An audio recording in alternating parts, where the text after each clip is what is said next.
बिस्मिल्लाहिर्रहमानिर्रहीम अस्सलाम वालेकुम स्टूडेंट्स। आज हमारा लेक्चर नंबर 12 है, क्लास 9 चैप्टर नंबर 2 बायोलॉजी। और हमारे टॉपिक का नाम है बायोलॉजिकल प्रॉब्लम। कल हमने चैप्टर नंबर 2 शुरू किया था, उसमें हमने पढ़ा था कि सॉल्विंग अ बायोलॉजिकल प्रॉब्लम किस तरह सॉल्व करते हैं, बायोलॉजिकल मेथड्स क्या हैं। तो आज हम उसको ज़रा एक्सप्लेन करेंगे। तो चलिए चलते हैं अपने टॉपिक की तरफ। जी स्टूडेंट्स, आज हमारे टॉपिक का नाम है biological problem, hypothesis, deductions and experiments. ठीक है जी। तो आज हमने डिस्कस करने हैं बायोलॉजिकल प्रॉब्लम और किस तरह फिर कौन से मेथड हम यूज़ करके उसको सॉल्व करेंगे, ये सब कुछ आज हमने पढ़ना है इसमें। In biology like other sciences, biology में जिस तरह दूसरी साइंसेस भी हैं हमारे पास, new things are being discovered and long held theories are being modified और रिप्लेस विद बेटर वंस और more data knowledge is as more data और नॉलेज इज़ एक्यूमुलेटेड। दूसरी साइंसेस की तरह बायोलॉजी में भी जिस तरह नई नई चीज़ें डिस्कवर होती गई, दरियाफ़्त होती गई, उसी तरह नई थ्योरीज़ जो पुरानी थ्योरीज़ थी उनको मॉडिफाई कर दिया गया या उनको रिप्लेस कर दिया गया उनसे अच्छी थ्योरीज़ के साथ। जिस तरह हमारे पास नॉलेज ज़्यादा आता गया, हमने पुरानी थ्योरीज़ की जगह नई थ्योरीज़ को जगह दे दी। This happens when biologist recognise some biological problem. ये कब हुआ? जब बायोलॉजिस्ट ने देखा, उन्होंने पहचान की कुछ बायोलॉजिकल प्रॉब्लम्स की, and go for its solution, फिर वो उसके जवाब की तलाश में चल पड़े। In solving a biological problem, biological problem को सॉल्व करते वक्त बायोलॉजिस्ट टेक फॉलोइंग स्टेप्स। एक बायोलॉजिस्ट ये इन स्टेप से गुजरता है। फॉलोइंग स्टेप्स जो आपको दिए गए हैं, सबसे पहले है रिकॉग्निशन ऑफ बायोलॉजिकल प्रॉब्लम, पहचान करनी बायोलॉजिकल प्रॉब्लम की। सबसे पहले जब भी हम कोई चीज़ डिस्कस करने जा रहे होते हैं, कोई भी प्रॉब्लम देख रहे होते हैं, तो हमने पहले देखना है कि उस प्रॉब्लम है क्या, उसकी पहचान करनी है। जब तक फॉर एग्ज़ाम्पल अगर आप डॉक्टर के पास जा रहे हैं, आप डॉक्टर से अपना चेकअप कराते हैं, डॉक्टर को अगर आपकी समझ ही नहीं है कि आपको बीमारी क्या है, तो वो आपको मुख्तलिफ़ तरह की मेडिसिन दे देगा, उसको खुद भी नहीं पता, तो आप ठीक नहीं हो सकते उससे। जब तक वो तशख़ीस नहीं करेगा बाकायदा कि इसको बीमारी क्या है, तब तक वो आपको प्रॉपर मेडिसिन भी नहीं दे सकता। इसी तरह जब बायोलॉजिकल प्रॉब्लम कोई होती है, तो सबसे पहले उसकी पहचान करनी बहुत ज़रूरी है कि प्रॉब्लम है क्या। उसके बाद है ऑब्जर्वेशंस, मुशाहिदात करने हैं। उसके बाद है हाइपोथेसिस फॉर्मुलेशन, फिर मफरूज़े बनाने हैं हमने उसी ऑब्जर्वेशन पे। उसके बाद डिडक्शंस आ जाएंगी। डिडक्शंस एक प्रोसेस है रीजनिंग का, हम जनरल रूल अप्लाई करते हैं उसके ऊपर, वो हम नेक्स्ट पढ़ेंगे। उसके बाद एक्सपेरिमेंटेशन है, तजर्बात करेंगे। Summarization of results, create tables, graphics etcetera. अब जो भी कुछ भी हमने किया उसका हमने रिज़ल्ट लेकर आना है, हमने टेबल्स बनाने हैं, ग्राफिक्स बनाने हैं, मैथमेटिक्स का यूज़ करेंगे इसमें थोड़ा सा। रिपोर्टिंग द रिजल्ट्स, फिर हमने रिजल्ट्स तैयार कर देने। The details of these steps are as under. अब उन्होंने डिटेल हमें बताई गई है, बता दी है उन्होंने नीचे। सबसे पहला प्रोसेस है हमारे पास recognition of the biological problem, पहचान करनी हमने। Biologist go for adopting biological method when they encounter some biological problem. अब बायोलॉजिस्ट ने क्या किया, उन्होंने अडॉप्ट किया मेथड, बायोलॉजिकल मेथड, जब उनका सामना हुआ कुछ बायोलॉजिकल प्रॉब्लम से। A biological problem is question related to living organism that is either asked by someone or comes in biologist's mind by himself। Biological problem एक क्या हुआ, एक क्वेश्चन लिविंग थिंग्स के बारे में, या तो उसके जहन में खुद आया कि ये क्या, कैसे हुआ, ये कैसे हो सकता है, या किसी ने उससे क्वेश्चन किया। तो इसी तरह बायोलॉजिकल प्रॉब्लम अराइज हुई, फिर उसके सोल्यूशन के लिए बायोलॉजिस्ट चल पड़े कि अब हमने इसका सोल्यूशन कैसे करना है। नेक्स्ट ऑब्जर्वेशन, मुशाहिदात किए उन्होंने। As the first step in solving a biological problem, biologists recall her previous observation or make new ones।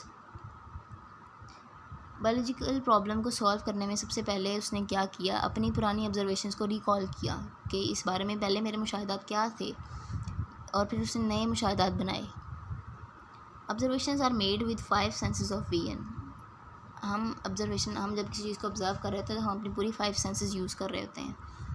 Vision देखने की, हेयरिंग सुनने की, स्मेल करने की, टेस्ट की और टच की, हम सारी सेंसेस को यूज़ करके हम ऑब्जर्व कर रहे होते हैं किसी भी चीज़ को।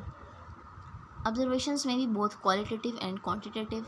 ऑब्जर्वेशंस क्वालिटेटिव भी हो सकती हैं और क्वांटिटेटिव भी हो सकती हैं। क्वालिटी मेयार और क्वांटिटी उसकी मिकदार कितनी है। Quantitative observations are considered more accurate than qualitative because the former are invariable and measurable and can be recorded in terms of numbers. Quantitative observation को हम ज़्यादा एक्यूरेट करार दे रहे होते हैं क्योंकि वो नंबर्स की फॉर्म में होता है, हमें उसकी पूरी मिकदार पता होती है।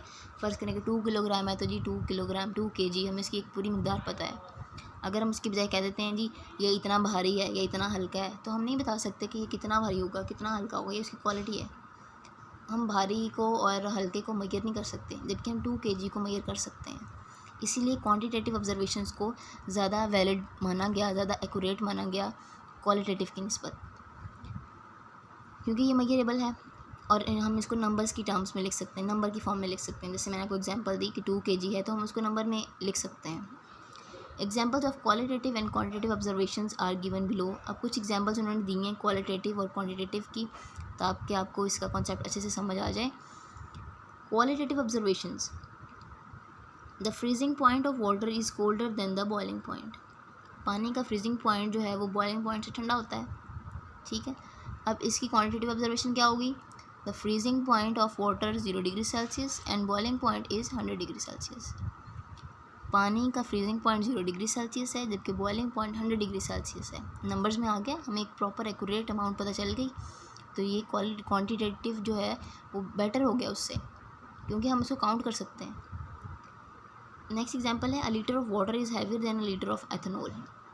1 लीटर पानी का 1 लीटर एथेनॉल से ज़्यादा भारी है, ठीक है जी। हमें नहीं पता कितना भारी है, कितना हल्का है, हम नहीं बता सकते, मेजर नहीं कर सकते इसको।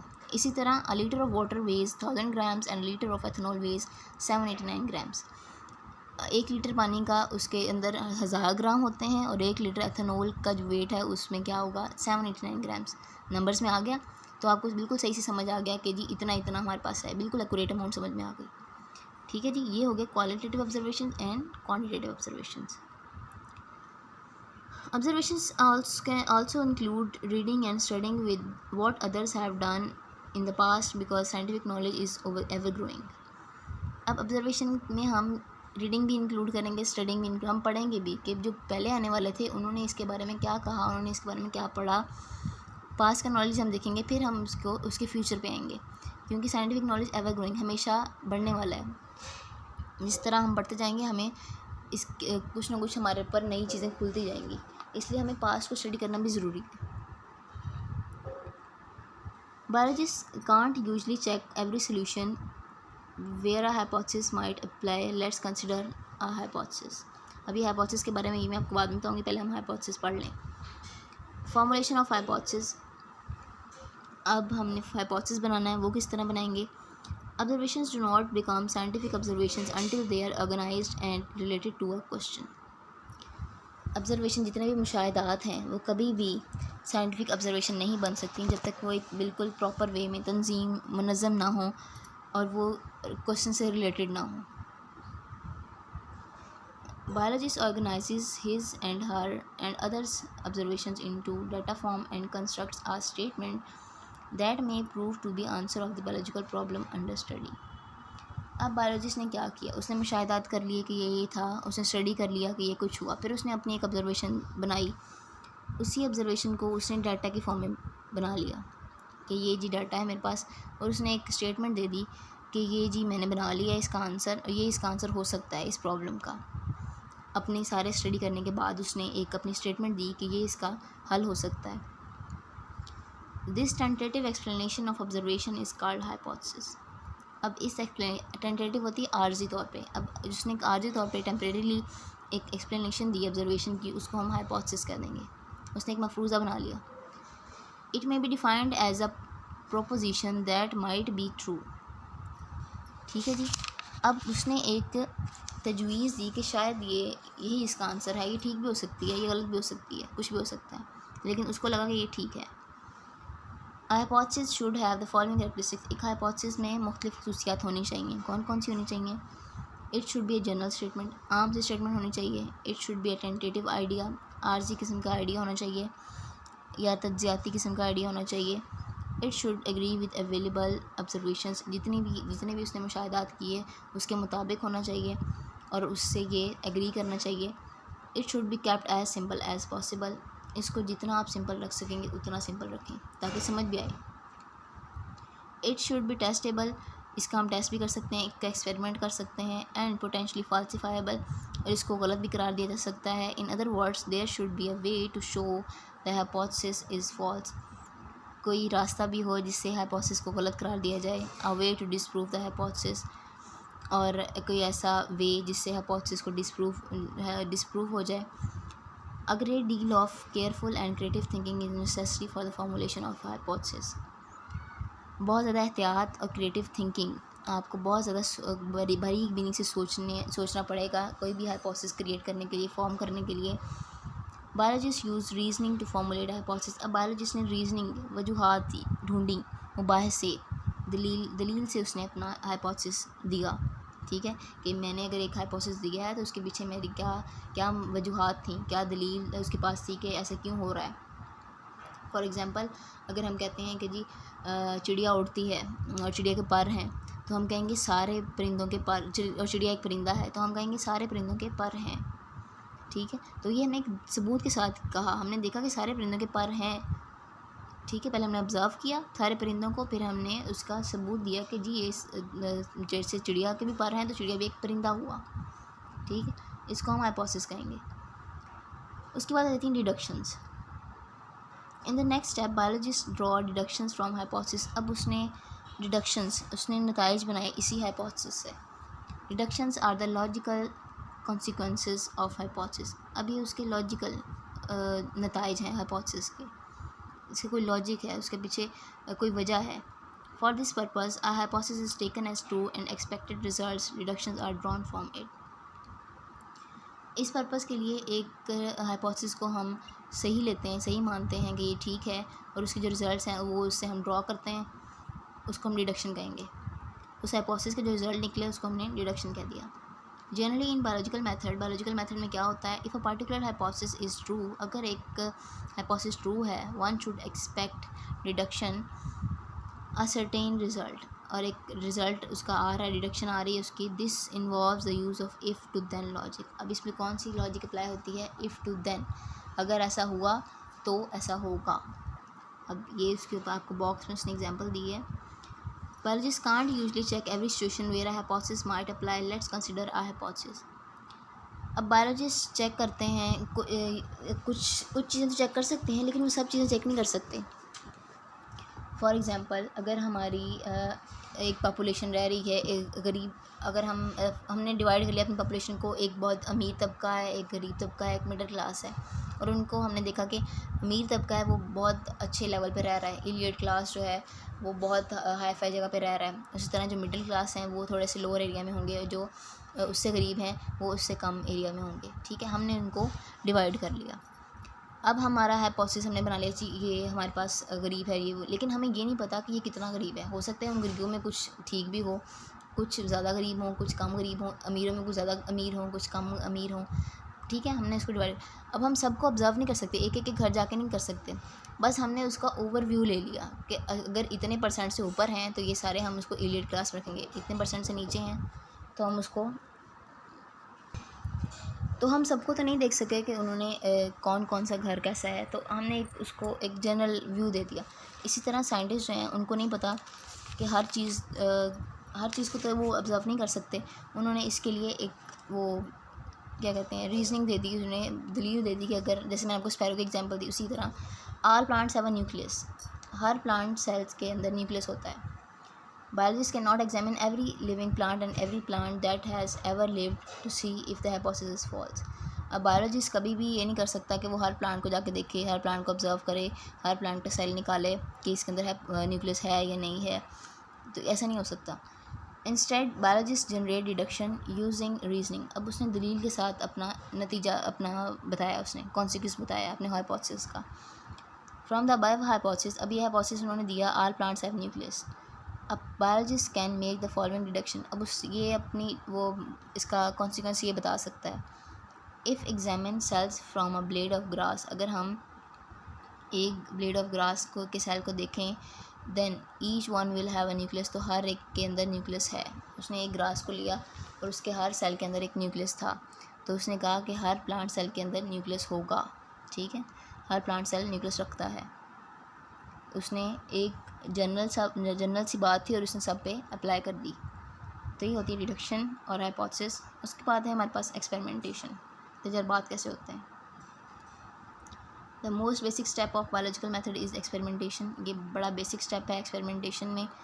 Biologist perform experiments to see if hypothesis are true और नॉट। उन्होंने बहुत से तजर्बात किए देखने के लिए कि हाइपोथेसिस ठीक था या नहीं था।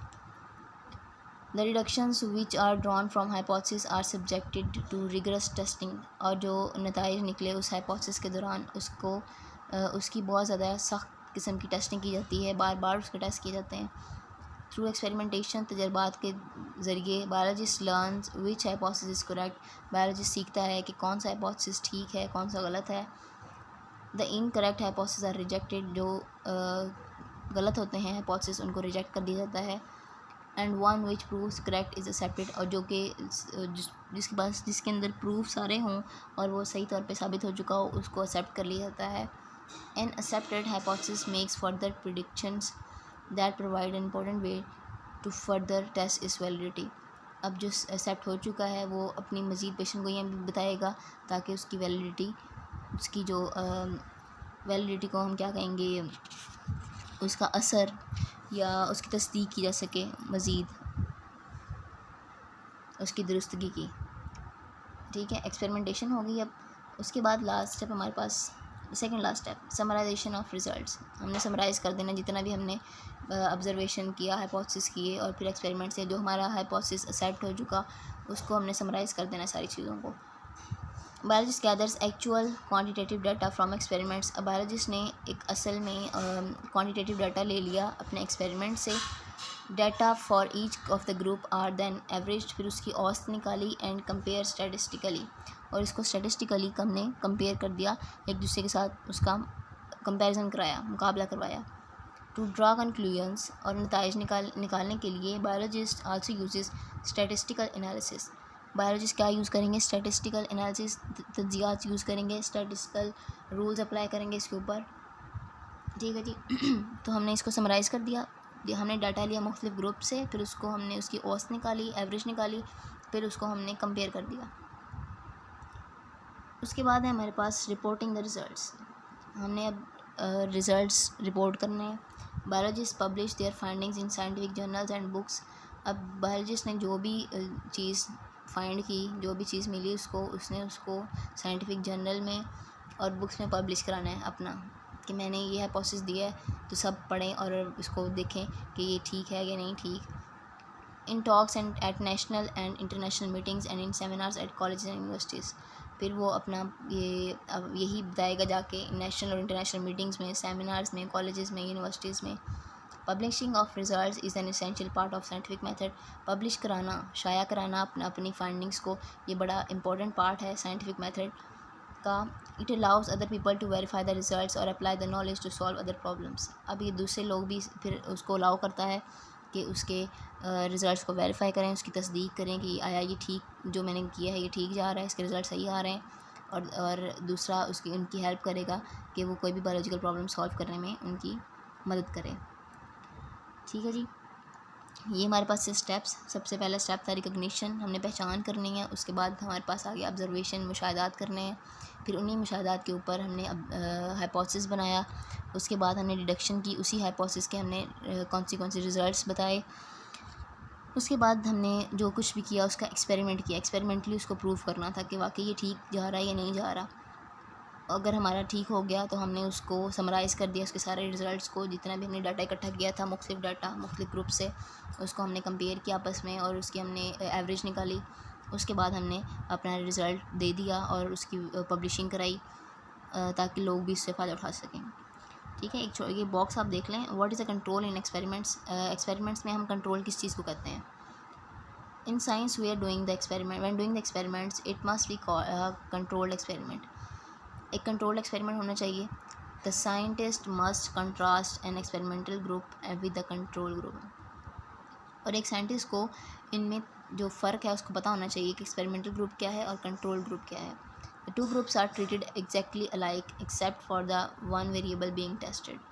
ये दोनों बिल्कुल एक जैसे होते हैं सिवाय इसके कि एक वेरिएबल में टेस्ट किया जाता है, टेस्ट करते हैं हम। For example, in an experiment to test the necessity of carbon dioxide for photosynthesis one can contrast the control group. अगर हम एक एक्सपेरिमेंट देखते हैं जिसमें हमने देखना है कि कार्बन डाइऑक्साइड कितनी ज़रूरी है फोटोसिंथेसिस के लिए, तो हमने क्या किया, कंट्रोल ग्रुप लिया, अ plant with freely available carbon dioxide, ऐसा प्लांट लिया जिसमें हमें कार्बन डाइऑक्साइड बिल्कुल फ्रीली अवेलेबल है। विद एन एक्सपेरिमेंटल ग्रुप, हमने एक एक्सपेरिमेंटल ग्रुप लिया, उसमें हम एक्सपेरिमेंटल ग्रुप में क्या था, a plant with no carbon dioxide available, उसके पास कार्बन डाइऑक्साइड थी ही नहीं। ठीक है जी, हमने दो ग्रुप्स लिए, कंट्रोल ग्रुप लिया, उसके अंदर हमारे पास कार्बन डाइऑक्साइड फ्रीली अवेलेबल है, और दूसरा ग्रुप हमने लिया जिस एक्सपेरिमेंटल ग्रुप, उसमें हमारे पास कार्बन डाइऑक्साइड है ही नहीं। The necessity of carbon dioxide will be proved when photosynthesis occurs in the control group and does not occur in the experimental group। फिर हमें कैसे पता चला कि कार्बन डाइऑक्साइड ज़रूरी है पौधे के लिए, फोटोसिंथेसिस के लिए, जब हमने देखा कि कंट्रोल ग्रुप में फोटोसिंथेसिस हो रही है और एक्सपेरिमेंटल ग्रुप में हो ही नहीं रही, तब हमें पता चला कि कार्बन डाइऑक्साइड बहुत ज़रूरी है फोटोसिंथेसिस के लिए। ठीक है जी, ये होगा हमारे पास कंट्रोल इन एक्सपेरिमेंट्स। तो जी आज का टॉपिक हमारा कंप्लीट हो चुका है। आई होप आप सबको समझ भी आ गई होगी। कल हम इंशाल्लाह पढ़ेंगे स्टडी ऑफ मलेरिया, उसमें आपको फर्दर आपको बिल्कुल अच्छी तरह से एक्सप्लेन हो जाएगा कि किस तरह उन्होंने ऑब्ज़र्व किया, फिर इसके ऊपर उन्होंने किस तरह बायोलॉजिकल मेथड्स अप्लाई किए। ठीक है जी, नेक्स्ट लगे तक के लिए अल्लाह हाफ़िज़। Thank you so much.